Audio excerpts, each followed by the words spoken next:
Okay guys, nangunguha kami ng avocado guys. Yan. Avocado yan guys, oh. Yan. Masisipag itong umakyat ng avocado mga kaidol. Yan mga kaidol, si Purman Jerry guys. Yan, oh. Ayos yan. Yan, oh. Isang sako na yung nakukuha niya ng avocado. Itong avocado na ito ay ano ito?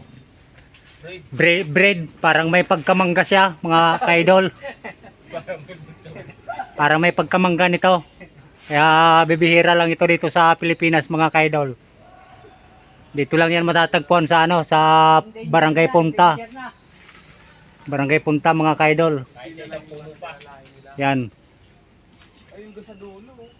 Talaga naman ay ang sisipag nito mga kaidol umakyat ng avocado mga kaidol. Napakatibay ho ito. Yan. Delikado na pala mga kaidol yung panungkit nila, bakal mga kaidol. Lalayo tayo, baka mahulog yung panungkit.